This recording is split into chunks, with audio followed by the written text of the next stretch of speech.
Hey there. Hello, how's it going? Good.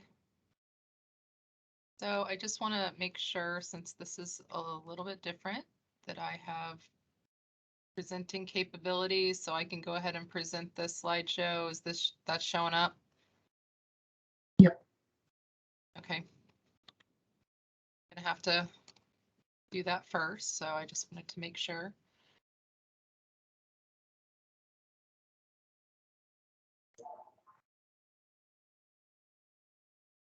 Gonna have to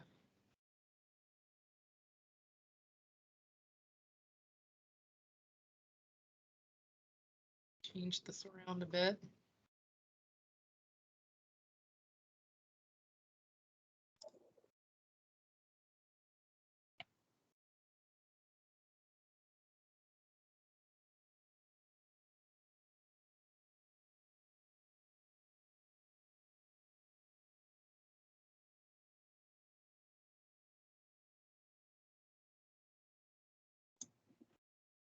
And so as everyone comes in, they just, you unmute the presenters? Yeah, Okay, and everybody else comes in automatically muted because I didn't. right, you're a presenter. Okay. So you, Andy, Rachel, and I are presenters. Everyone else will just have to add.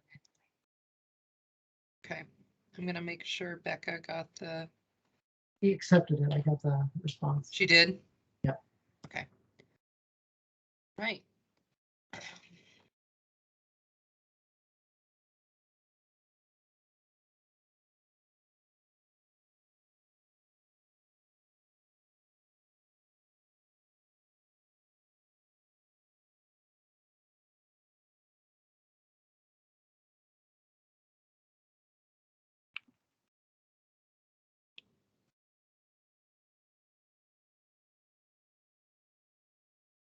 Right, well, I guess we're ready to go. The agenda, like everything's working.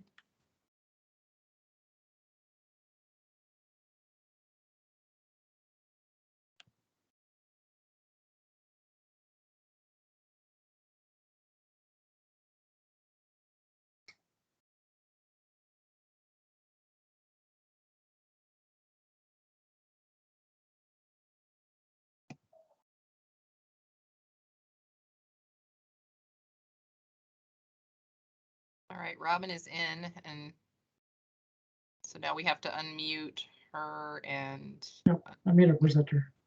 Perfect.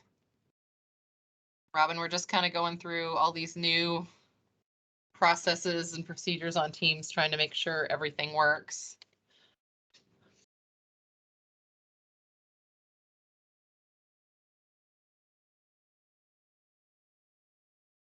And you should be able to unmute yourself. And you should be able to go on camera if you so wish. But other people joining will not be able to.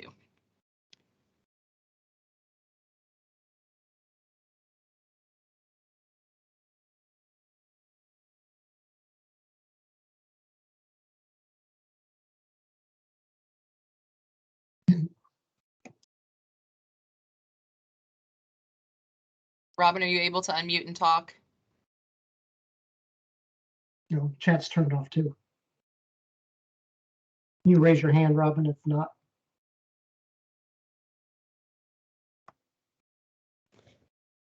Chris, I thought presenters were able to unmute themselves. Should be able to. But she can't be a presenter because she's not in our organization, remember? Well, I can make her. Oh. No, I can make her presenter when she gets in. She's in. Yeah. Right, but she may not be at her desk. She may have stepped away and just gotten the meeting. Okay, well, go ahead. When all of the committee members enter, just automatically change their permissions if you can. Yep, that's what I'm doing. Cool.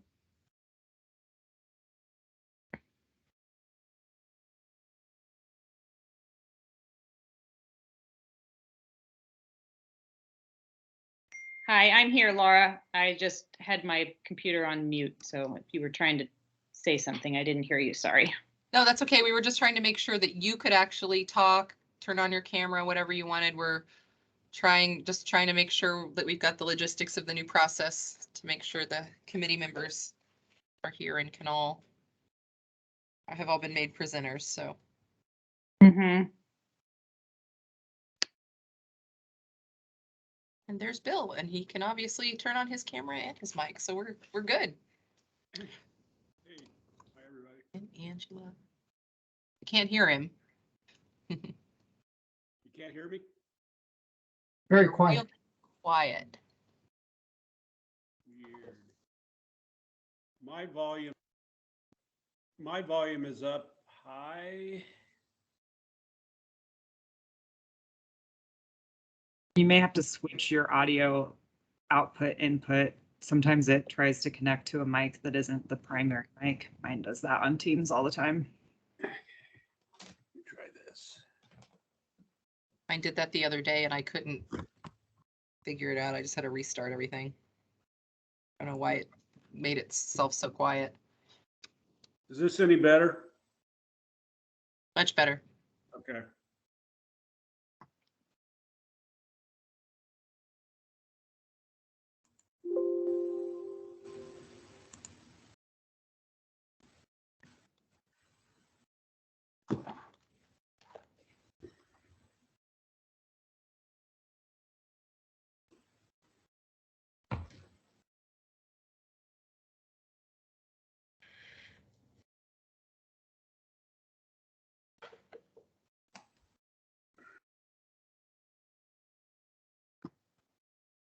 And with that entry, we do have quorum. But I'll wait until you're ready to start the meeting officially until I take roll, Robin.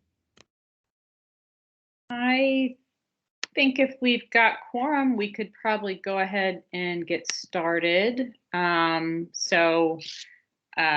guess as chair, I'll go ahead and call the meeting to order and welcome everybody to the February special meeting of the Kansas City Climate Protection Steering Committee. And then I'll turn it over to you, Rachel, to do the roll. Great, thank you, Robin. So you're first up on the list. Present. And Michael Kelly. Ellen Fairchild. Here. Tom Griever. Here. Bill Griffith. Here. Beth Polly. Here. Kristen Riot. Bridget Sanderson. And Angela Crawford. Here. Thank you all. Kristen just joined. Got it, thank you.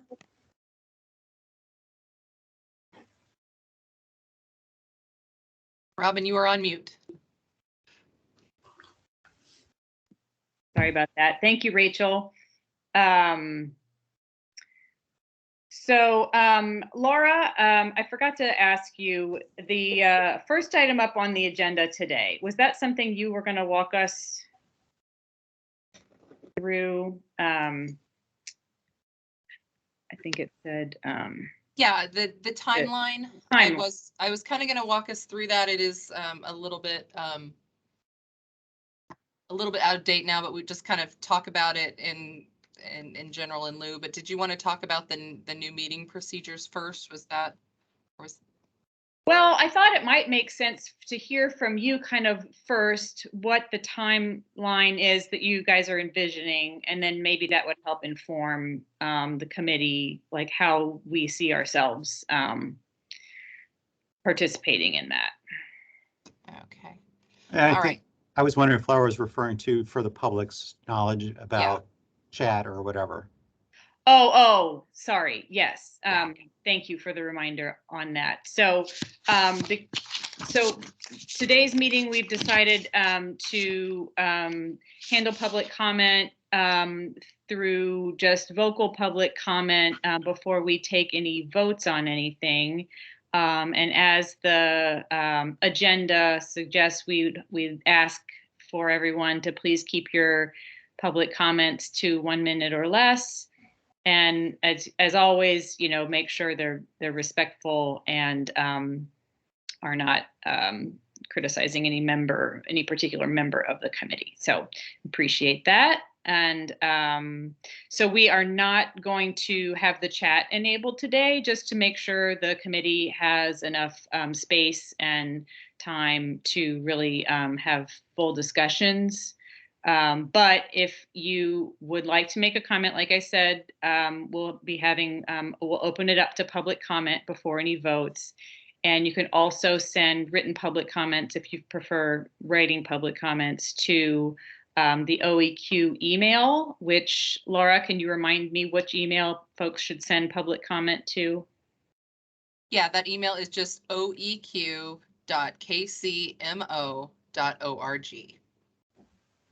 Yeah, and that's just to make sure we can get through as much as possible today. So if you wouldn't mind just putting that in the chat, Laura, that way, if someone doesn't get a chance to share their thoughts today, we will be getting those by email through OEQ.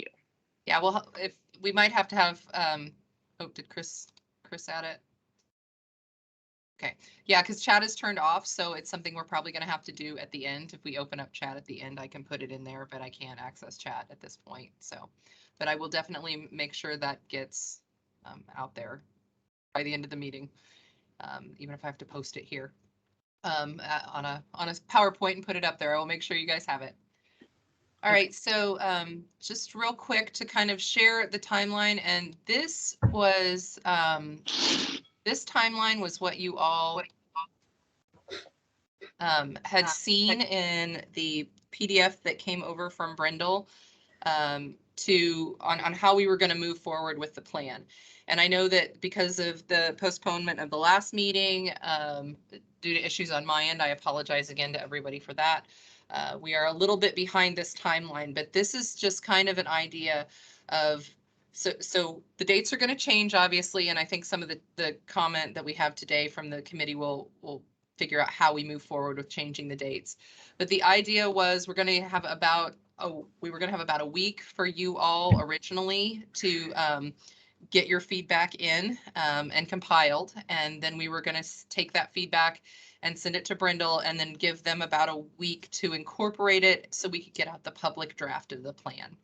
And so the public draft of the plan we were expecting hopefully to go out in sometime in February. The sooner the better, so that we can keep kind of with our timeline and give the public, we definitely want to give the public a full month to comment on the plan.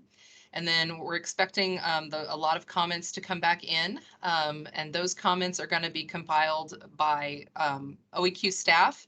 So we will be taking those at that OEQ email as well, those public comments, and then we will get that back to Brindle for inclusion in the plan.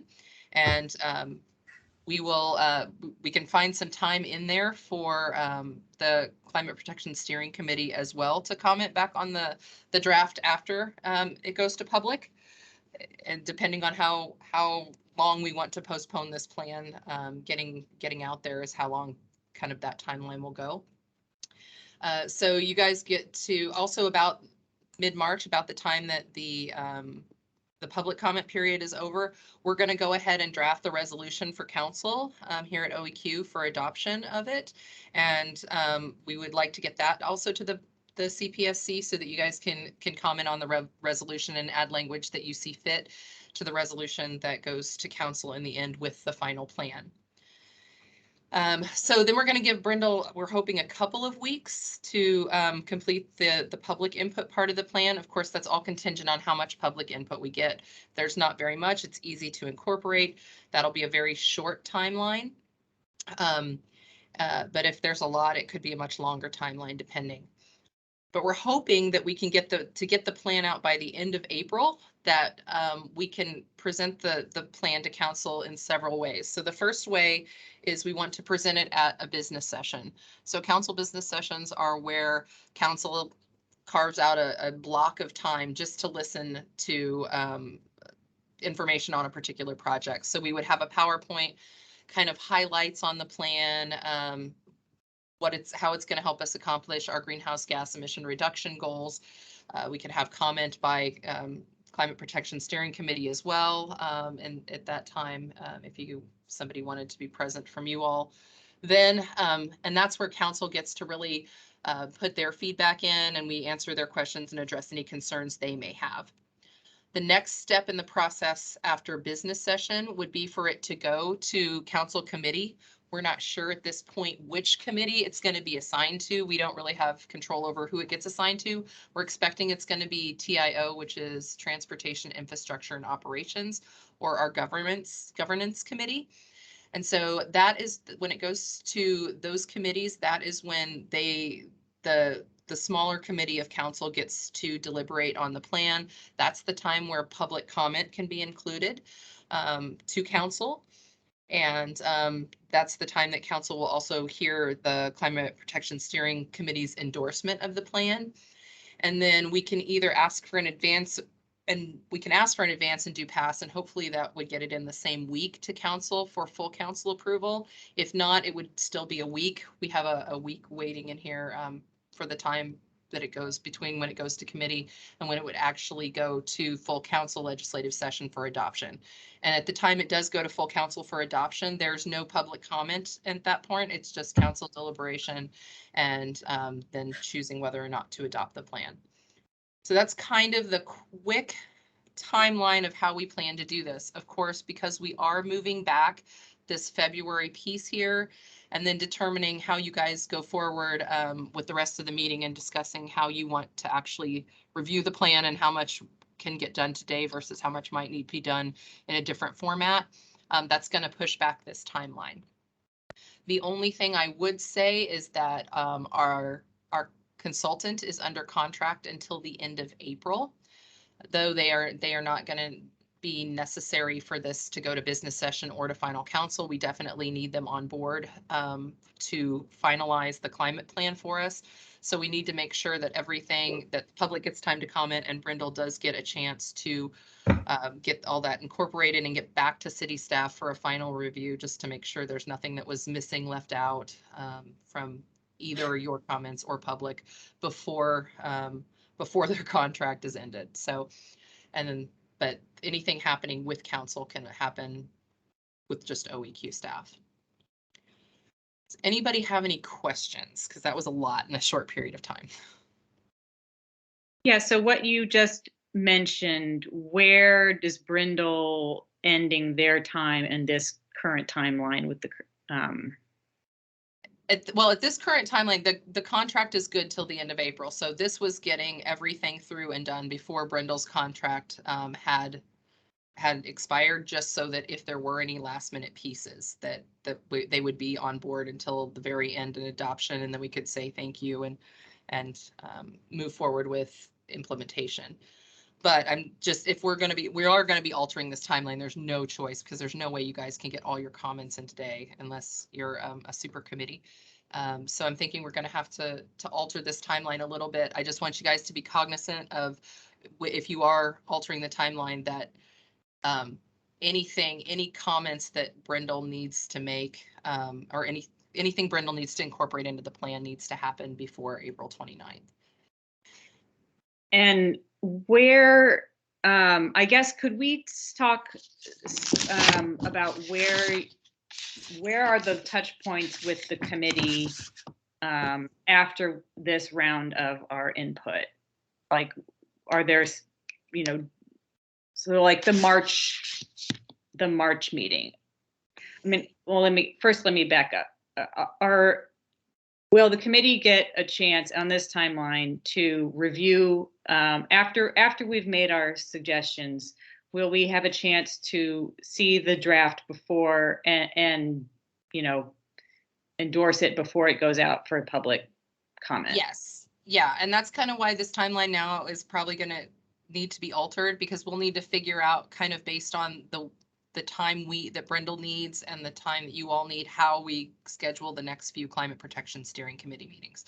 Obviously, we've been trying to meet certain Mondays, but we might need to kind of move that meeting around plan deadlines and dates. And I can easily, once I kind of get a better idea of what you guys are thinking about needing for review after having had some time to digest a whole lot of documents, we can talk about altering that timeline. But I do expect that whatever meeting you have, that you guys get after the public comment period, that you all will get to see the public comments that came in. And then also see the public comments. We'll send you the public comments and the public plan prior to that meeting so that you all can take a look at it and then be ready to discuss at the meeting. And we'll figure out meeting timelines accordingly. Okay. Just know that we need approximately at minimum 2 weeks in council, just to get the business session out of the way, and maximum of maybe even a month in council, depending on, sometimes business sessions get canceled or moved depending on other issues that come up for council. So that's just kind of something to keep in mind going forward, that we're going to work. We really just want to work hard to make sure that we have the plan ready to go to council before the end of April.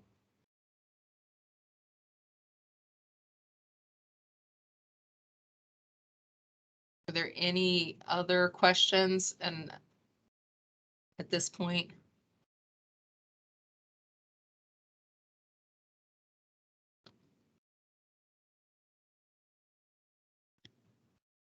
Don't hear anyone.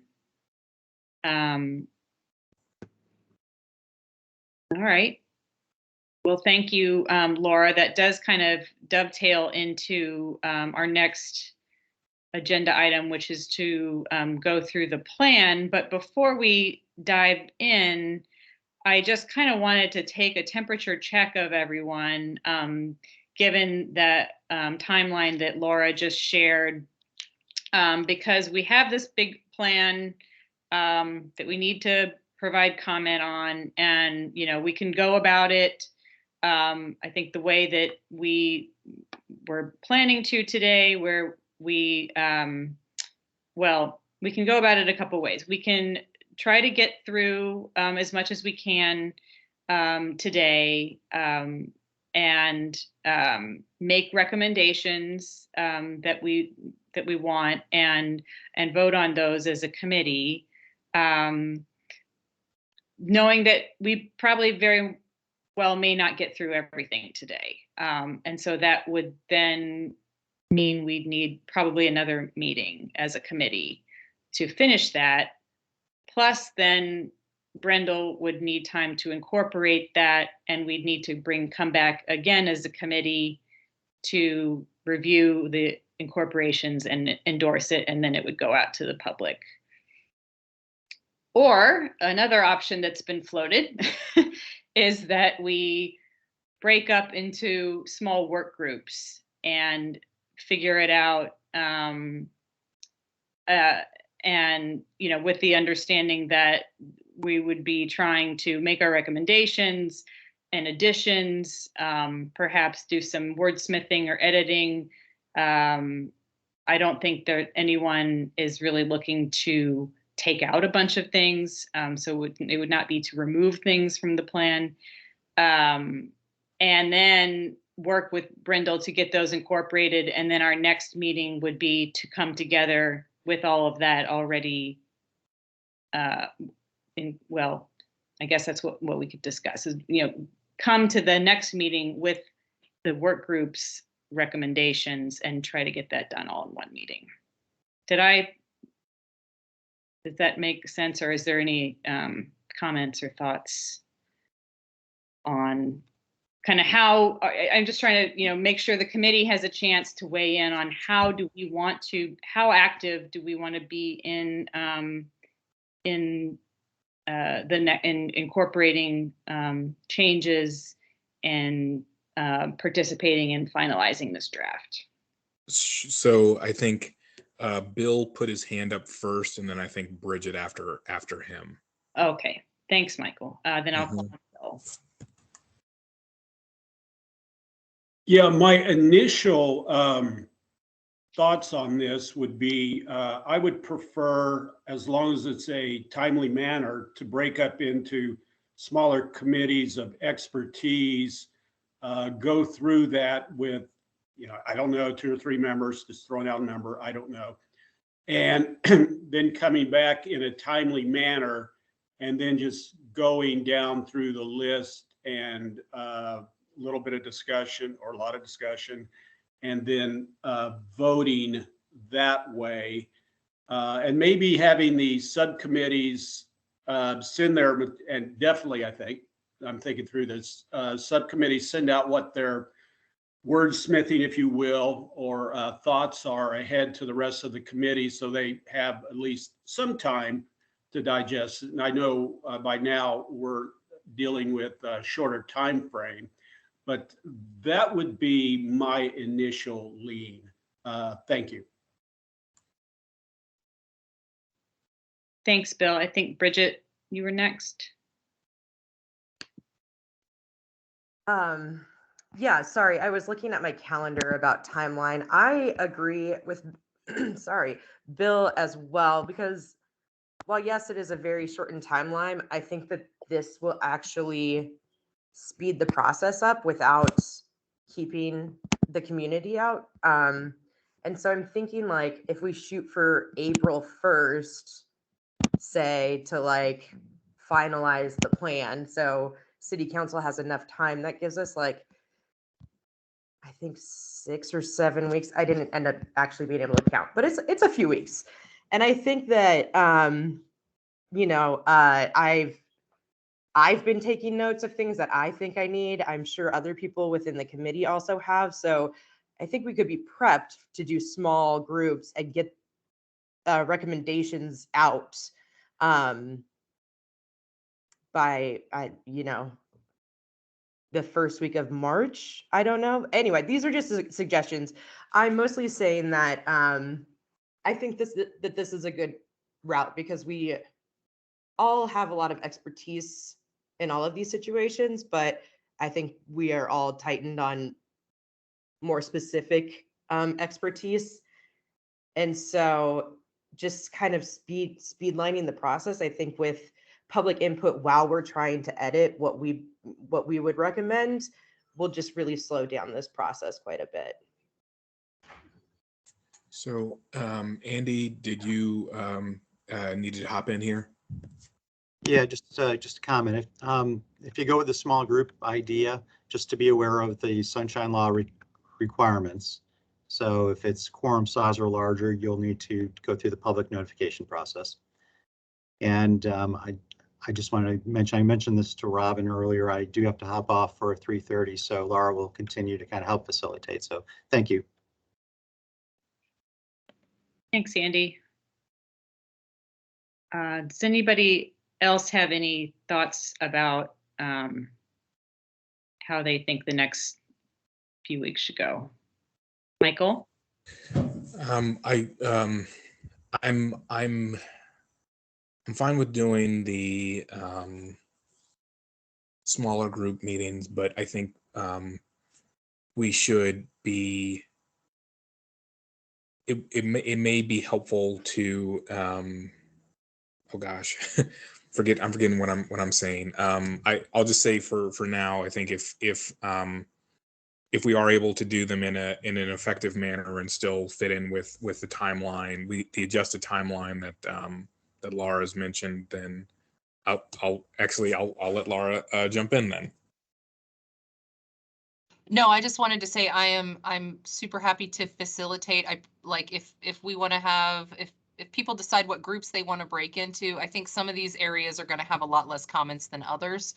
We've got some that are kind of larger, and then, you know, like I think food and things like that, there won't be as many comments. But I'm willing to help facilitate those meetings anytime you may want to have them. And that when I say facilitate, that may be just me setting up the Teams invite. You guys go into the meeting and do your thing. I may not even be there, but I can set up those meetings for you if, you know, at 7 p.m. on a Tuesday, it's not a bother to make that happen sooner rather than later. Bridget? I'm sorry, I thought you had your hand up. Another point as well, as I was talking about that, I like, for me, speaking on my behalf, like I have a Google Doc that has comments about each different section. I'm sorry, I'm going to turn off my computer because there's an extreme delay on my end. But I think that, you know, even as a committee as a whole, like we can send like our suggestions to, you know, whoever the point person is for the small group of just like, oh, this was recommended as well. Just another thought.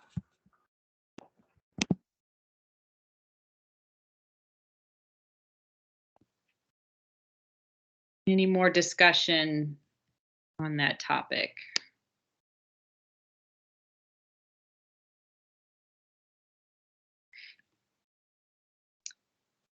Well, do we have a motion? I feel like this is something we should kind of decide as a committee. I guess. Bill? Yeah, I'll go ahead and make a motion for the, for us to break into subcommittees and we do our work in a timely manner. So that's my motion. And second? Okay, all in favor, say aye. Aye. Aye. Any opposed? Say nay. Okay, motion passes. So we will form subgroups to work through the different sections and then bring those back to the full committee. Do we want to talk about timing? There's a hand up from Laura really quick. Okay. Yeah, that's what I was gonna say. Do you want to kind of pick a chairperson for each subgroup today, and then we can, yeah, definitely figure out timing. But you got it. Sure. Should I just let's see.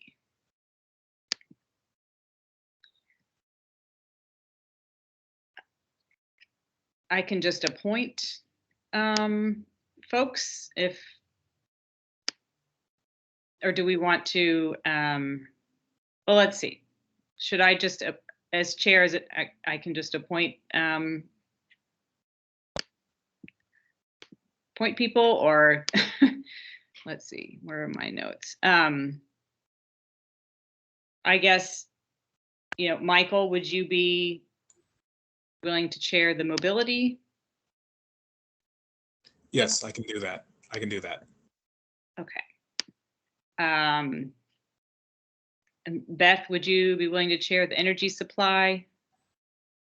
Yes, I can do that.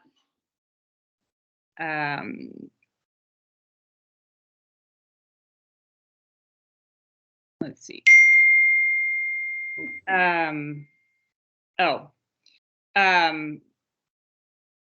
All right.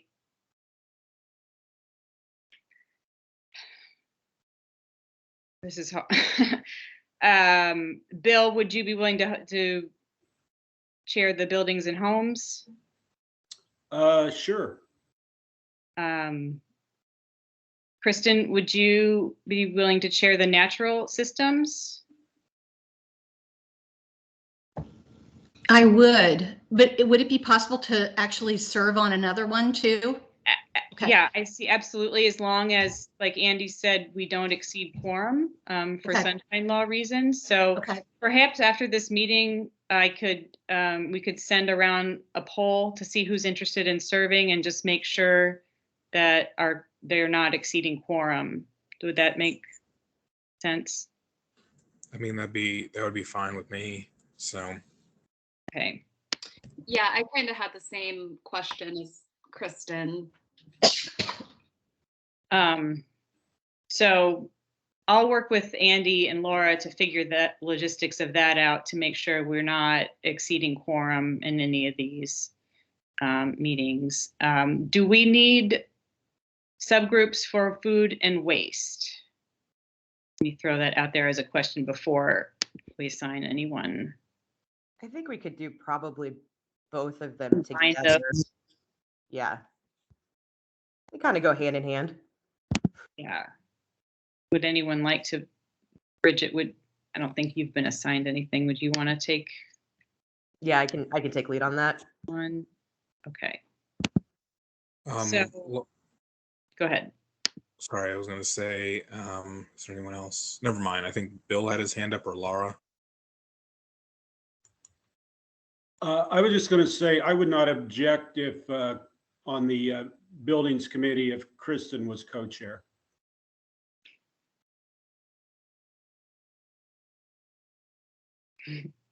That's fine. Okay,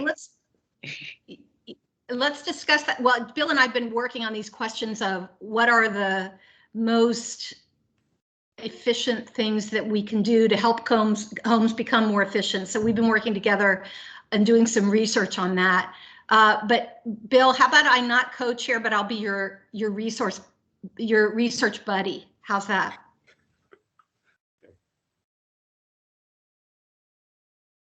That sounds great. Okay. So in terms of the rest of our meeting today, then, how do we want to proceed? Are there any thoughts about how we want to proceed today? I mean, well, first I'll let Laura jump in, but I do have a suggestion. So, Okay, Laura, sorry. I just wanted to let everyone know that we do have Brindle on the call today. So just putting that out there. okay. It helps change how you might want to proceed. Who has their hand up now? Bridget.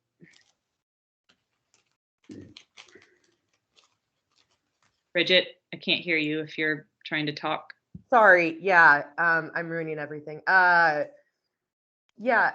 since we have Brindle here, and we have a contract with them, let's, I think, go ahead and use them, correct? And we can just kind of open it up, I guess, for right now with any like top line questions that we all have for them. And then maybe get, public comments as well. Did we do public comments and I missed it? No. We did Okay. not. Yeah, I was just going to say, I think that top level comments are fine, but I would, there are a lot of people here, and I would like to at least give them the opportunity, the public, the opportunity to provide additional comment in following the guidelines that we had set forth after we've had the chance to ask those top level questions. So we'll ask some questions and then give the public a chance to provide any comments they'd like. Okay. Okay. Well, then maybe we should dive into that, unless anyone has any other thoughts to share. Okay. Michael, didn't you say you had some information on how to proceed, and then I don't think you ever followed up after me? oh, no, it was just with regards to the public comment. So yeah, sorry. Gotcha. I just felt like I stole your thunder.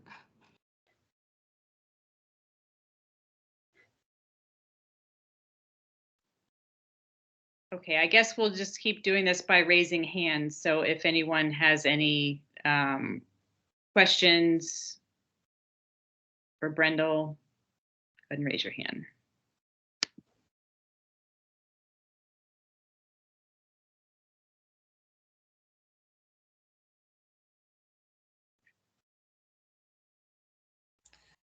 I think one question I had for Brindle is with regards to the mobility section. Are you guys able to elaborate more on if there's an opportunity to explicitly state the need to intertwine various forms of transportation within the city moving forward?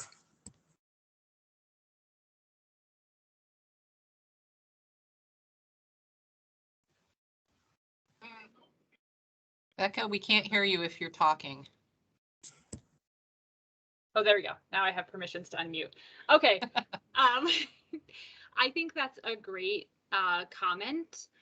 The way I'm thinking about it in the plan right now is we do have them kind of separately in separate strategies, but I do think there's an opportunity to, in the introduction to that section, to talk about how those strategies would work together. So I think that's an excellent recommendation. I think Beth has her hand up. Hey, I want to say, first of all, thank you so much for putting the draft together. It was really, really well done, and had a lot of fun reading through it, as well as reading through, the comments that were made in the strategy sessions. I am curious, what method, if any, you all used to apply the public comments to the drafts, because I did notice that I did notice some gaps, which is, what I was going to talk about today, but no, I understand we're doing small groups, as well as a gap of like renters, for example, seem to be under mentioned in the draft plan. And so, I was just kind of curious if there is any method to which feedback got selected to be incorporated into the draft, just so that we can have a little bit more understanding on that. Sure. Yeah, if you want kind of all the gritty details of it, the engagement document does have all the details of who we engaged, kind of what the feedback was, and that sort of thing. But high level, we spent kind of the first phases gathering a lot of ideas about what people were interested in. And then in phase 3, we really came to them and said, okay, which of these are the most important? So one thing we did was we said, okay, of all of these strategies, we had workshops in North, Central, and South, both virtual and in person. And we said, okay, of all of these strategies, which ones are important to you? And from those workshop participants, we sort of flagged the ones that came up the most in all of the areas. So you'll see in that engagement summary, you can see that data. And then those strategies that were commonly of interest in all the areas are the ones that ended up kind of in the plan. And I realize I'm using wrong terms. I'm talking about actions. The strategies were really developed by kind of the framework that you guys have already set and what you need to do to get to carbon neutral. So really it's those actions that we used a lot of the public feedback to get to. I do want to acknowledge that, we had a long list of the folks that we were trying to reach and trying to get feedback from. And there were some areas that we just didn't get as much quality feedback as we would like. And so one of the things that we're going to help Laura with is we have a implementation toolkit that we're going to leave you all with. And one of the things is going to be, these were the areas that we didn't feel like we got good feedback from, that we want to make sure we continue to try and build relationships moving forward. Because we did find some kind of, a little bit of mistrust or kind of a feeling of like this isn't going to really do anything in certain groups. And so I think that some of that continued building of relationship is going to be really important in some of those groups. Thank you.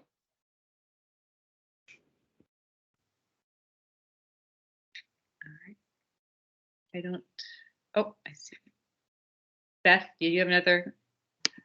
I have another question, but I'll wait until somebody. I see Kristen has her hand up now too, so maybe let's give Kristen a chance.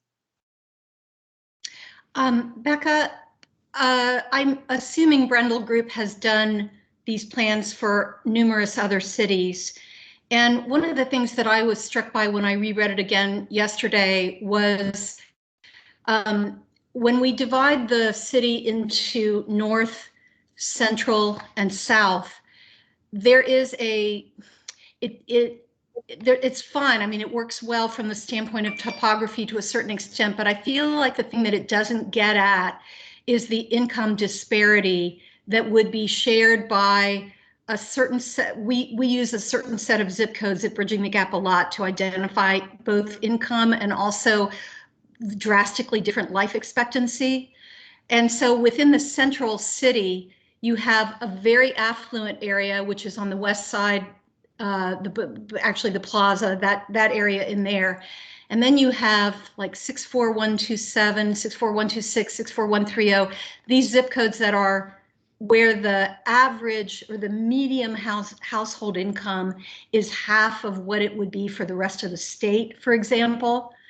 And I feel like since we've made such a statement about the importance of equity as the centerpiece of our plan, we should explore that more. And it truly is, even though, yes, it ends up being racially divided, how prepared, how resilient communities are from climate change. That's in large part because lower income is strongly associated with households of color. And so what I'm wondering is there a reason why we don't talk more about income levels? Do other city plans talk more about that? And can we bring that out somewhat more strongly in our plan and in our strategies to address that? That's a good point. We do see that variation that you're talking about when we started doing some of the vulnerability mapping, looking at neighborhoods that were probably least likely to be able to recover from certain events. So that's, I think, where we see that kind of low income. It includes a lot of other factors as well. So we don't specifically look at low income necessarily. We look at a suite of factors in that space. But I do think that there is some variation in how you might apply some of these actions for low income residents versus more affluent residents. I'm thinking a little bit about, in the implementation plan, there are some equity considerations where we talk about, variations or some support that might be needed for lower income families. So you'll see that showing up in there, but we don't kind of delve into income disparity specifically in the plan itself. So just as a local, I would want to point out that we are in fact a low-income city within a low-income state. If you just looked at the average for the entirety of Kansas City, it's lower than the state average, and even adjusted for cost of living, which is also low, it still has us. Kansas City is a very challenged city from an income standpoint, and I feel like somehow that we have to acknowledge that, and we have to make that a centerpiece of what we're planning to do. And I'll certainly try to provide some input to the various. I'll try to provide a little bit of language from that standpoint, but I think not to acknowledge that as kind of a almost like a headline part of this doesn't fully describe what the challenges ahead of us are. And I would add to that, that's exacerbated by the fact that Kansas City is so sprawled that we're at New York with 1/40th the tax base. That is true. We are the size of San Francisco or New York in geographic terms, but we have 1/40th the tax base to support all of those streets and street lights and water pipes and all of that. So we are strapped like almost no other city in America, I think, from those factors. Yeah, I have a couple of ideas how we could pull that story out a little bit more closely. One thought is at the end, we have some of the kind of implementation tools that help support neighborhoods that I think we could kind of add some language there to highlight that this is kind of some tools that we can use to help support because of the low income and lack of tax base. But if you have other ideas of where you'd like to pull that story out more, I'd love to hear them. The other thing we could do is we've got a ton of white space throughout this thing. So we're going to have some like single page highlights, and you'll see a couple that are already in there. But if we wanted to do like a 1-page highlight, like, hey, by the way, Kansas City is, has these characteristics that make this a little bit trickier. And these are some of the ways that we're getting around that, just to have it all in one place to acknowledge it. We could do something like that too. I don't want to I'm a little bit hesitant to smush, communities of color and low income communities together entirely. There's a high correlation, but I don't want to suggest that they're the same. Agreed. Yeah, I don't really feel, I mean, to me, race is actually secondary in what we're talking about. It's just really not only the income levels of the average Kansas Citian, but then you have this very, very low tax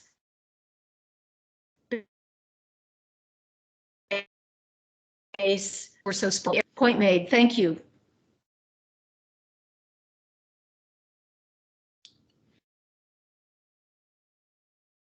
Beth? Thank you. I'm gonna turn my camera off because I think my Teams is struggling a little bit. Can you all hear me? Yeah. Okay. Yes. I want to say, I mean, I appreciate Kristen's comments. I was actually going to say something kind of similar as it pertains to, you know, the way that we are using equity. I have picked up on or am a little bit concerned about a slight conflation with certain groups when we talk about equity, you know, lumping all sorts of folks in as it pertains to equity, as pertains to businesses, trade groups, communities, fence line communities. And so I guess I would just appreciate a discussion and clarification and perhaps a distinction of what equity means to this group, really focusing on the fence line communities who are who really lack representation in this process, and recognizing that, you know, businesses and industries play a really important role in terms of, you know, advising, you know, with their expertise. But I'm getting just a little bit nervous of applying the term equity broadly and using it without taking into consideration the power imbalances that are at stake with our community, with community members, for a lot of the reasons that Kristen was just speaking to.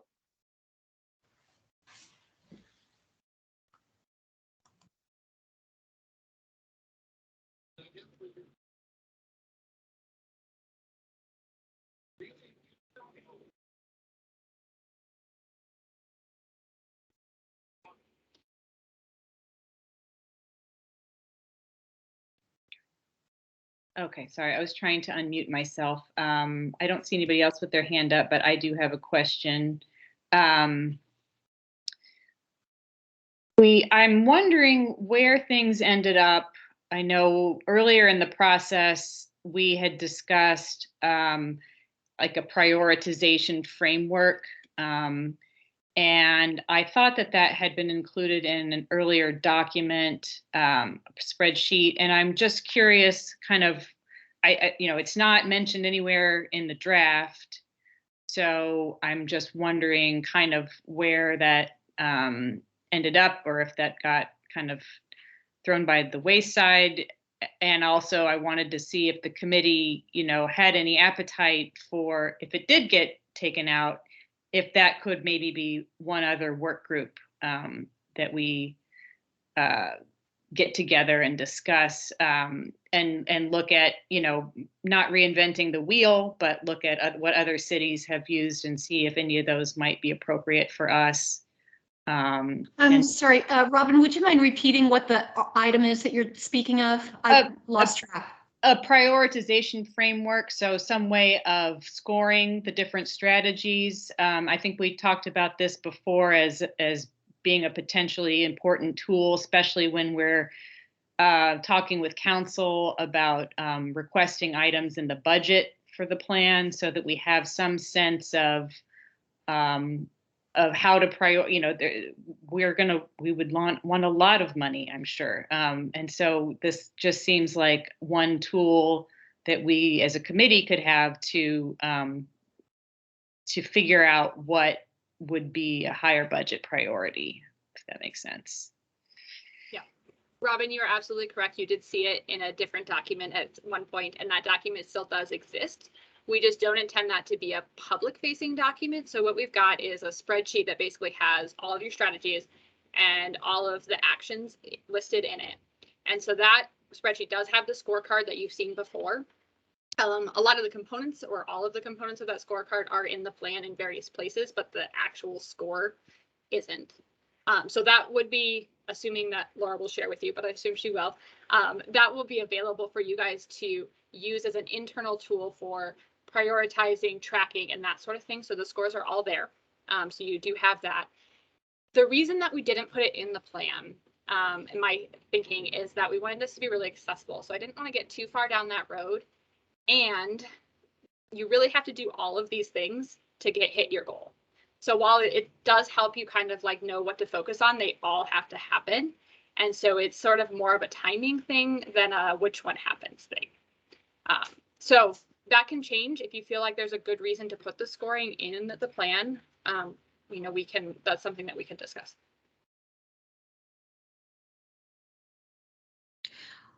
I would be one to put the scoring in the plan. And I think I talked about this the last time we met, because there's a lot of power. I think it's galvanizing power in specificity. And I think the issue with a lot of plans like this is they don't have that. And I just think the brain needs stuff to kind of seize on as sort of the first order of business. So support, and I would plan, but that's just me. Kristen, you broke up a little bit there at the end, but I think you were saying that you would support having it in the plan. Uh-oh. You envision that in the main plan document, or is that something you wanted to add to like the implementation plan that has some of those more details about how you would implement it and the funding sources and all that? And that's something you can think about and let me know when you provide. Well, I'll offer my personal opinion on this, which is that it would be a more powerful plan if it were in the main plan, because I think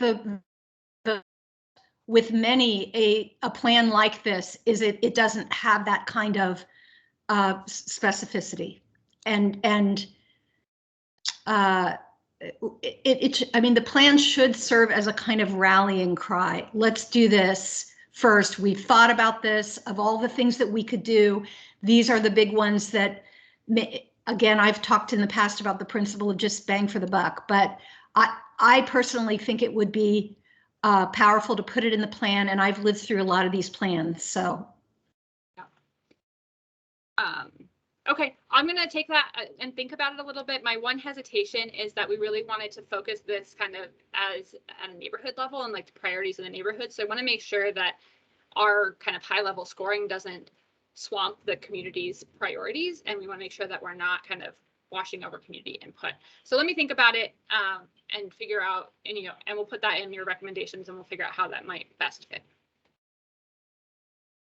I think Becca, real quick on that. If we were to put that prioritization framework in the plan, how much space are you thinking that's going to take up? Because I'm thinking like a full page spread. I mean, there's a lot of strategies. Are we pulling out just a few? It does score all the strategies. So right. That's part of like what I'm toying with in my head. I'd have to like look at it a little bit. I don't want to like speak off the top of my head, but I don't want to get the plan so cluttered that it becomes unaccessible. So if there's a way that we can figure out how to incorporate it in a way that's like meaningful, because if I just throw numbers on there or something like that, that's also not going to be very meaningful to folks unless they dig through the details. So let me think about it a little bit more. I'll add it to the list and we'll come back with a recommendation. All right. I would also kind of like to suggest, I think our committee should have more information about the score, how the scoring was done and what the criteria was. And I almost think it warrants its own work group to talk through it because we weren't really given a chance to weigh in on how to score anything. So I would just offer that as a suggestion to the committee.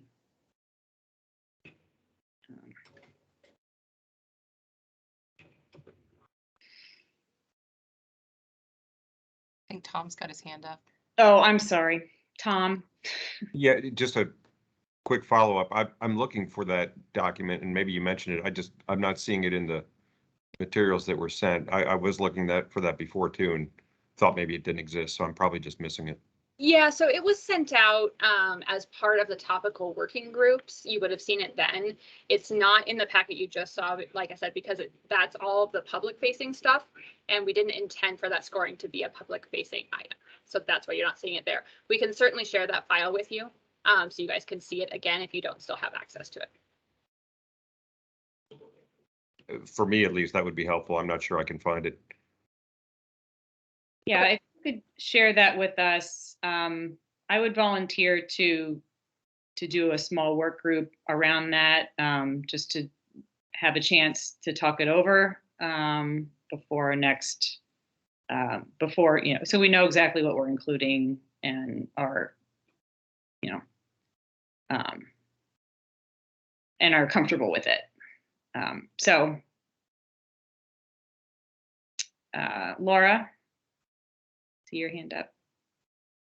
Yeah, just because I remember us talking about this back a long time ago, back when we really started this process, and we really need to make sure. I'm all about. I love tables and graphs and numbers in plans as well. So, but one of the things that we need to make sure, kind of like Becca was saying, that we don't kind of skirt over neighborhood priorities, because those things, there's going to be the things that are going to get priority because of their absolute need to really move the needle right now and get us to our goals at each specific time during the plan. But then there's also the things that the neighborhoods are already showing as a priority are also going to be the things that they're going to work with us the most to implement. So there may need to be something that kind of, as we're moving forward with this, the priorities for the climate protection side, that yes, this is really going to move it, and maybe somehow melding those with neighborhoods really want weatherization. So making sure that both of those priorities are kind of brought to the top. I don't know if that is making sense the way I'm saying that. It's Yeah, no, I think that would be important to be able to compare the two. And I understand that there could be some differences there, but I think it's important. And I think it's important for, transparency to the public, for them to be able to see it in the plan. So. All right. I agree very much. Thank you, Robin. Tom, did you still have your hand up? Do you, or I mean, No, you still have your sorry hand. about that. Did you have another question? No other questions, sorry. Thank Oh, you. that's okay. Okay. Any other questions from the committee at this time? For Brendel?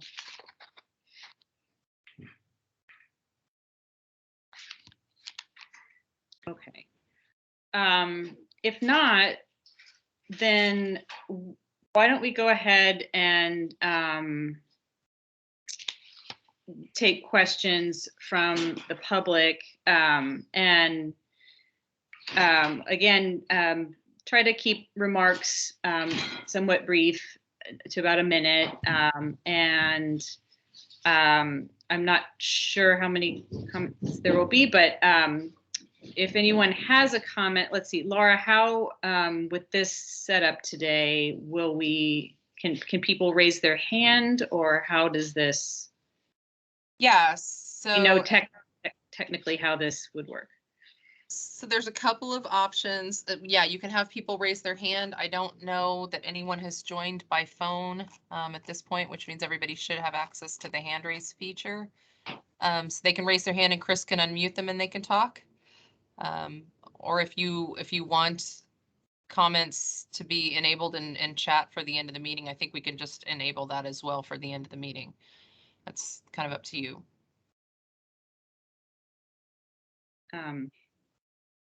We can do one at a time, or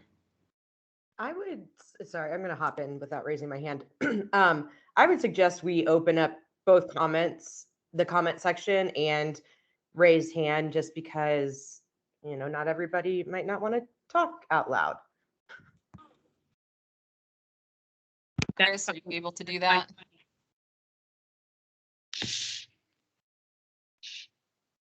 Chris has control of the meeting, so I'm. Yep, chats should be enabled now. All right. Okay, so I'm keeping an eye out for any raised hands, but I'm not seeing any yet.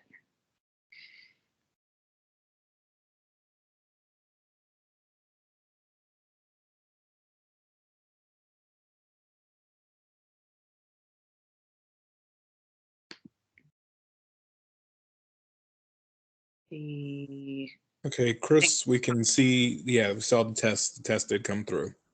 Yeah.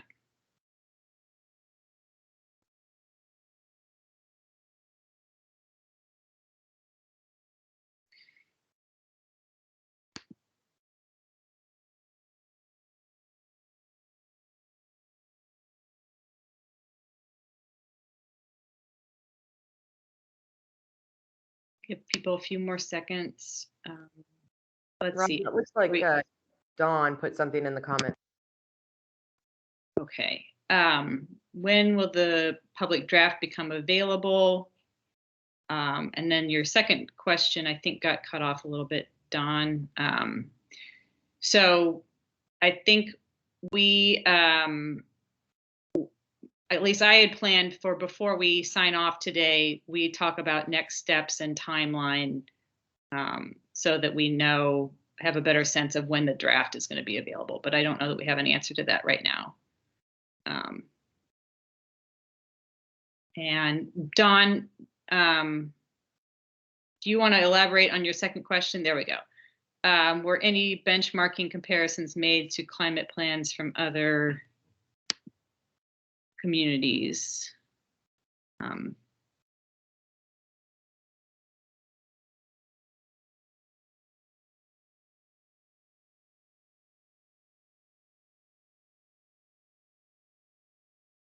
Is that a question you want me to answer, Robin? Yeah, I was just going to say, is that one you can? I can answer at a high level. So we have done plans like this for a lot of different communities around the country. So obviously we're always kind of comparing best practices there. The other thing is you guys do have that great regional plan that did a lot of that evaluation of best practices in a lot of different areas. So we did rely on, to some degree, that previous work that was done because we didn't want to reinvent the wheel when you guys had that huge collaboration.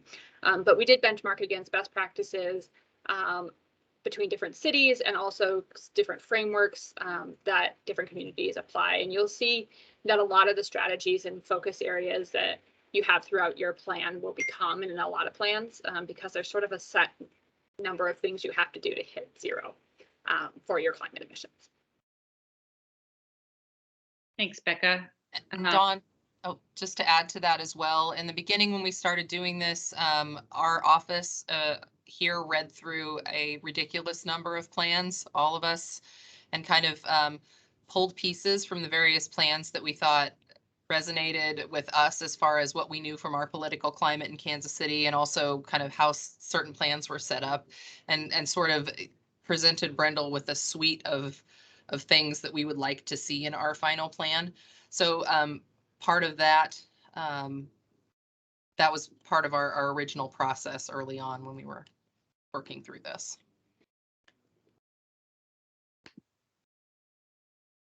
Okay, then Kelly Gilbert has a question about whether there's going to be seats from the community on the section working groups.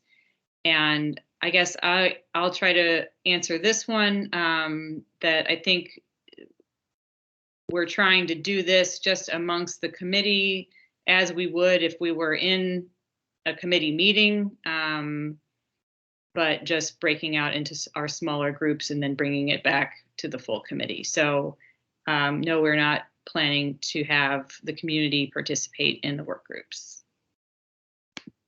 But there will be, yeah, okay, thanks, Kelly. Any other comments or questions?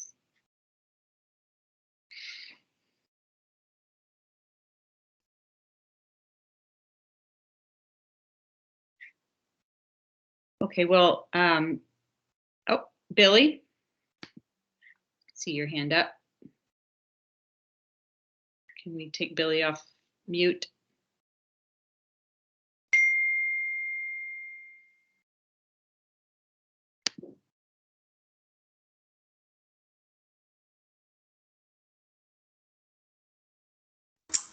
Thank you so much. And I'm so sorry, I will be brief. I might have misheard. Will there be an opportunity for public comment at the end of the meeting, or are we using that period now?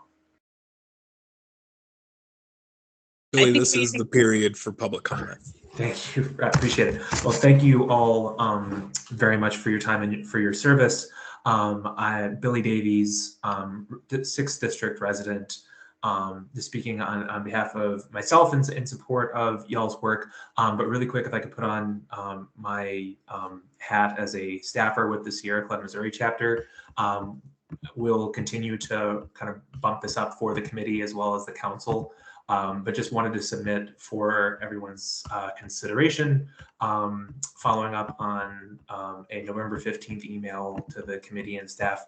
Just it's a packet of grassroots comments from folks in Kansas City, as well as some from the surrounding metro area, just commenting on the plan just for y'all's consideration. But otherwise, we'll just, for myself, just appreciative of this committee's work and looking forward to commenting further as you all work towards putting a plan by Kansas Cityans for Kansas Cityans. Thank you so much. Billy, I believe you said you forwarded that one on to staff too, right? Yes, and I'll bump it up right now. I was going to say bump it up. I'm pretty sure it went to Brendel with the other hundreds of emails of public comment, but just to make sure, since you're re-mentioning it again, well, you could bump it up. I'll send it again.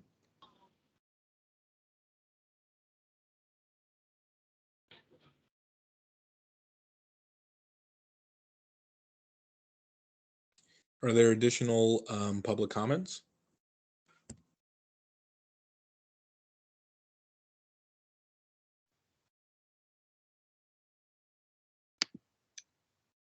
Not seeing any. So perhaps we should move on to firming up our next steps and timeline for getting the draft finalized for and ready to release to the public. So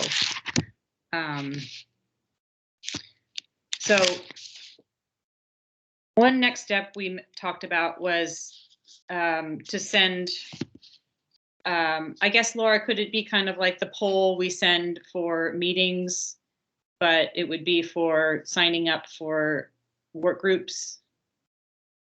Yeah, And we can definitely send that out.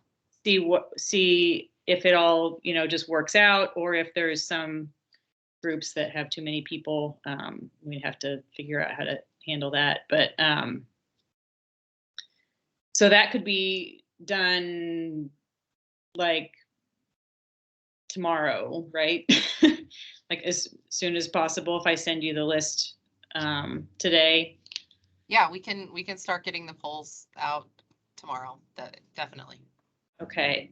Question, what's the quorum? So like if we're looking at the poll to sign up for, and we see there's already, I don't know, 4 or 5 signed up for one, maybe we would think twice about signing up if what we know what that limit is. Yeah, that's a good point, Ellen. That sounds like almost like we'd have a sign up genius kind of thing where we'd have four spots for each one, and it would be more like first come, first serve. But I don't know if we have that capacity or capability.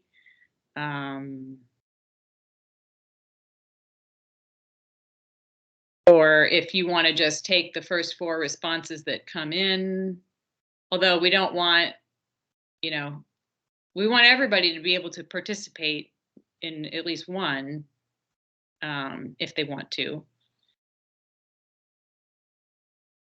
Right, and I was more curious about what that number is, maybe even. I believe it's 4. I think we can have 4 per group. I think it's 5. Yeah, 5 is quorum, so you can only have 4 per group, right? Right. Perfect, thank you. Maybe we could just see if it's even a problem. It may not even be an issue. We may not have 5 people wanting to sign up for one.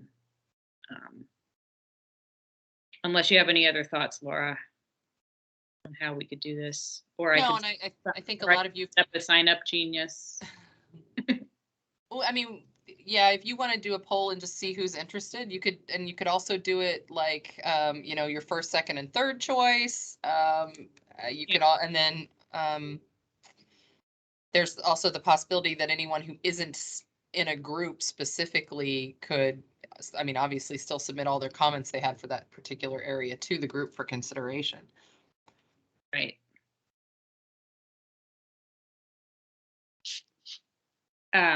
So maybe I kind of like the first, second, and third choice idea. If you think that makes sense on your end, Laura, I'm not sure how then we determine. Chris has an idea. Chris, go ahead and can unmute. Yeah, so like you're saying, I don't think the poll's going to work for that. but I can put like an Excel file out there on the Google Drive where we got those documents, and then put the list there, and you guys can sign up, so you can see who signed up already, and then that way it's going to be more real time versus sending the poll in and have to wait for the results. Yeah. That could speed things up quite a bit. Does anybody see any problems with doing that?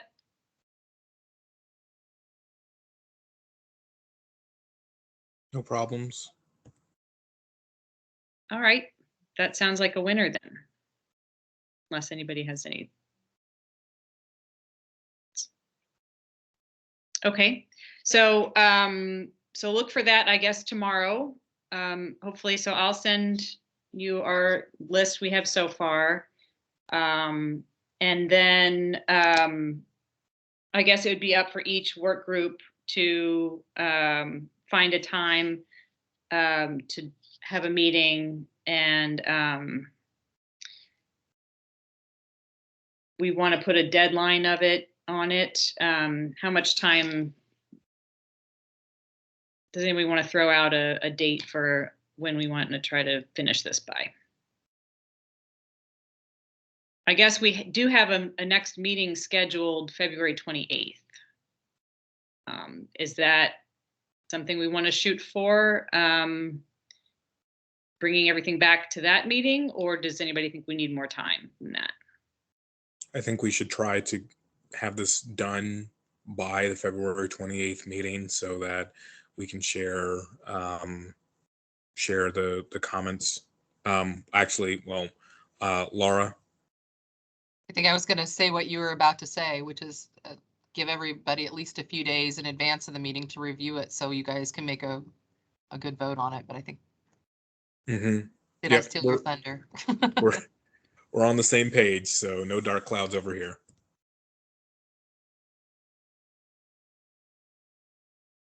So what is, the 28th is a Monday, I guess, yep. So we want to try to get everybody the comments to look at ahead of time by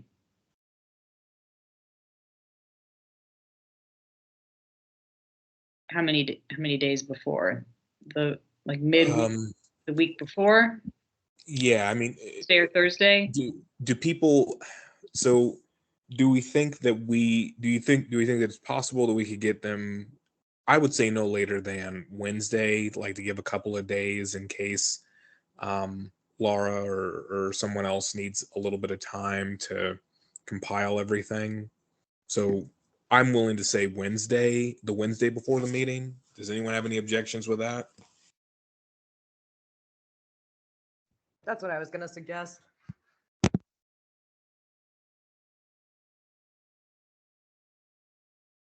So I think that's the 23rd. Yeah, Wednesday the 23rd. That gives you 13 days to do this.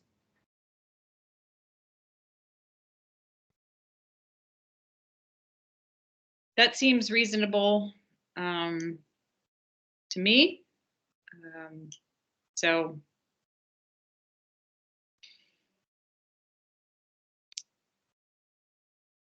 Becca, if since I have you still on, if they have everything voted on in the 28th meeting and I hand it to you on the 29th, what is your, I mean, obviously if it's probably determined on how many comments there are, but what is your average turnaround time on something like that? So I can kind of update my timeline.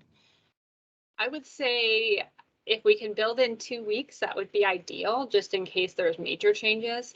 If it's just minor adjustments to wording and things like that, it can be a week. I have been kind of holding off on some of the visualization adjustments based on it, so I can fit those in appropriately based on how we end up with comments. So I will ask for 2 weeks with flexibility built in.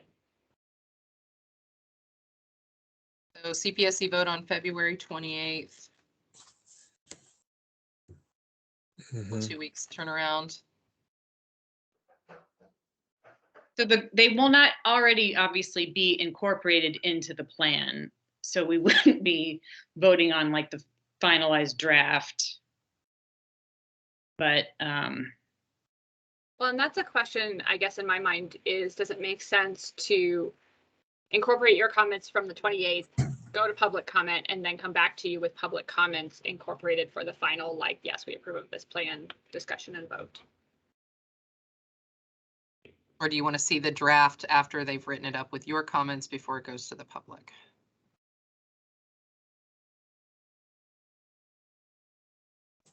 Robin, I think you're frozen.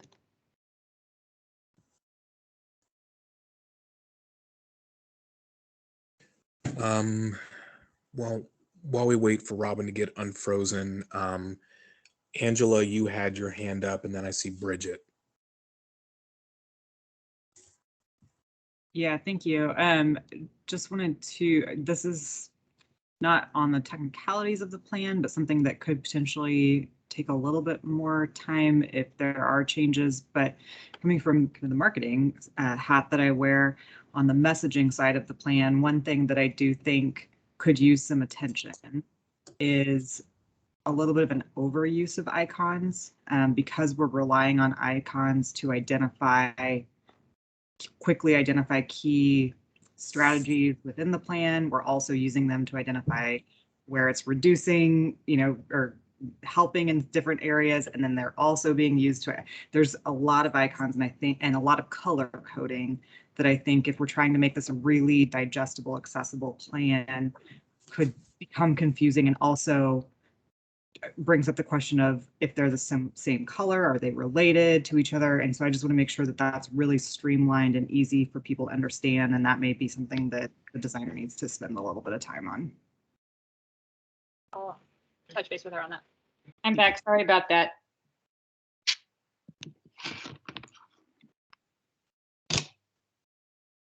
I'm not sure where you guys left off because I cut out for a minute. We were trying to figure out, Robin, whether or not, I think Bridget had her hand up, but we were trying to figure out if you guys wanted to see the review of the draft plan after Brindle incorporates comments before it goes to public, or if you wanted your comments to be done and then we send it to the public and then you guys vote on the final plan. But I think Bridget was, I feel bad. Was it Bridget? I'm sorry. It's me. So I'm kind of thinking for like purely for, like the community based and more or less peer review or transparency. What I'm kind of envisioning, but I'm not looking at a calendar right now, is that, we come together on the 28th with everything compiled for all of our recommendations, and we discuss it as a committee. And then I think we would vote in favor or against the recommendations as a whole. And then have Brindle Group come in and make the edits. And then that's when we would either, I can't remember, sorry, the schedule, but either we send it out to the public or we vote to approve it. So So wait. So Bridget, I'm trying to make sure I understand this. So what you're saying is that is this after we would have met with the subgroups? Yeah. And then bring that content to this meeting to discuss and vote on the content from those meetings to go into the plan before it is then shared with the public. Yeah, that's what I'm thinking. And the reason why is because I think that it would be nice to kind of have the discussion around why we're thinking of these recommendations in a public setting. We can always get public input at the end, but yeah, we can kind of talk about these recommendations after the small groups and then before Brindle puts it into the draft. Does that make sense?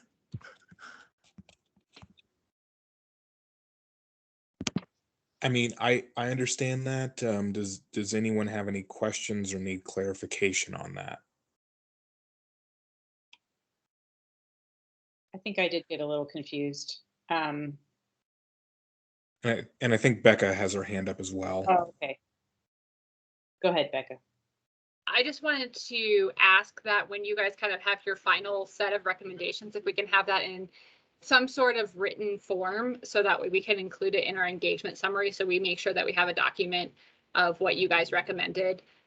So that way people know, what that was and how we incorporate it in the plan.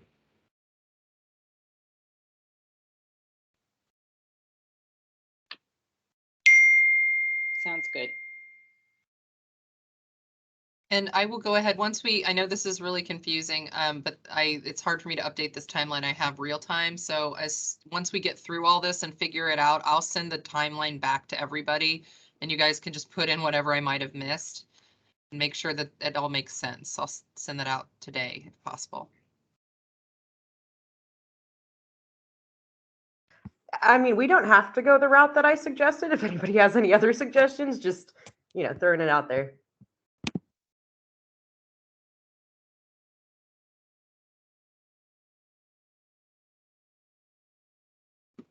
So because I'm sorry, I'm a little confused because I cut out. So where are we with, we're splitting into subgroups, coming back on the 28th to vote on those as a committee.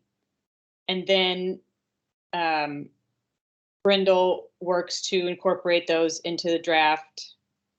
Do we want to come back and see that and just vote on, endorsing that before it goes public at a time that,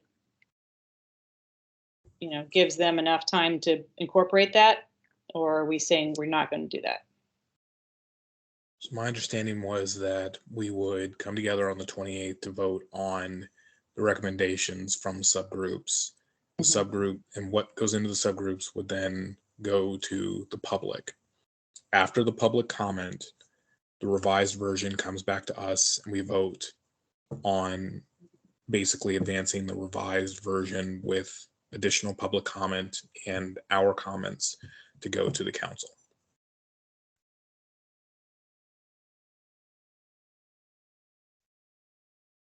So the draft that's going out to the public will include our recommendations.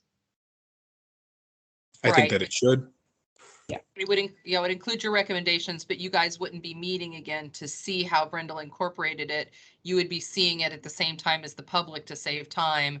During that month review period, of course, you as members of the public can also add additional comments to the public comment section just to save time so we can get it out to the public quicker. I think that's what I'm hearing. Yes, I would be in favor of that approach, Laura.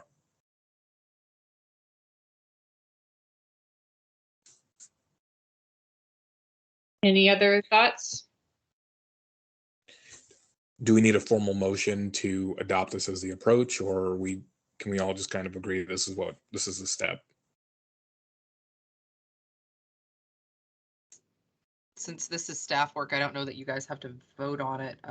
But I mean, okay. I love it if you vote on it and you're all in agreement, because then I can go back and say it's in the minutes that you said we were doing this. So, I mean, I haven't heard anything.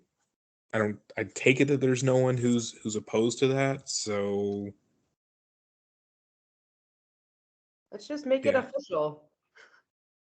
Okay. Well, Bridget, would you like to make a motion then? I'll make a motion, oh Lord, to follow through with this schedule we just came up with in a very simplistic way to describe it. And I Second. second that motion. and before you vote on it, just to make sure, I'm going to read it again so everybody's on the same page.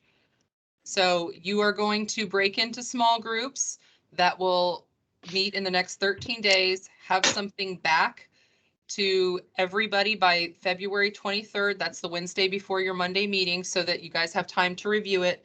You will then meet on the 28th to go over those recommendations, give your reasonings why, vote on adding those recommendations from the different groups to the plan. Brenda will then have a 2-week turnaround to get all of those things incorporated. At the end of that 2 weeks, or maybe sooner, if Becca's a rock star, we will have the plan out to the public, and we will get that draft out to the public. And at that time, you can make additional comments at the same time as the public comment period is occurring. that correct, Bridget? Yes. Okay, then all in favor, say aye. Aye. I Aye. Any opposed? Okay, that motion passes. Hey, So we have a plan. I love it. I like timelines and plans. We got this. Okay. Then is there any other business to discuss today? Otherwise, I think we would probably be ready to wrap up. I just wanted to offer, is there any additional, is there one more time? Is there any comment from members of the public at this point? And if you do wish to speak, you would just need to raise your hand so we can see you. Okay, seeing none, Robin, oh, I take it back. Kelly, are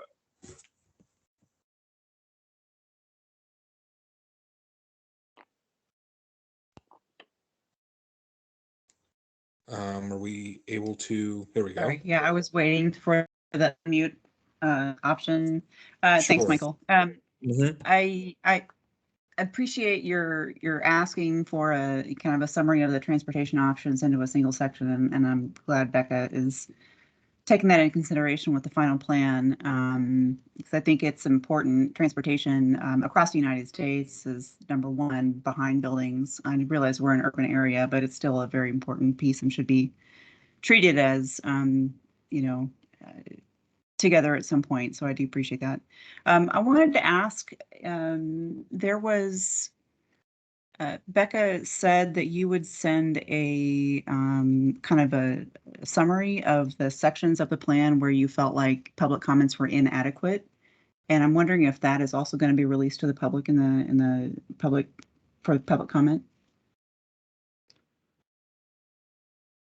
So Kelly, if you were talking about kind of what I was referring to, the engagement summary document, which was included as part of this kind of big public, which will be included as part of the public review, does include all of the groups that we were required to engage with as part of the resolution, and some of the groups that we felt like we did not get as successful engagement as we had hoped.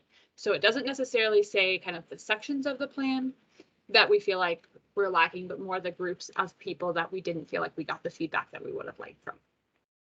Okay, I hadn't put two and two together, so that's what you were referring to then. Okay, thank you. Yeah. Kelly, and just to dovetail on that comment, and part of having that plan and who we didn't reach is who we're going to try to make sure that we reach to get the draft plan in their hands so that they can look at the draft plan and still have time to comment on it. And then the folks that we didn't get, that we still aren't able to reach, we're just gonna try really hard to reach them in implementation. Because we know there's a lot of things pulling groups in a lot of different directions right now. So people are stretched pretty thin.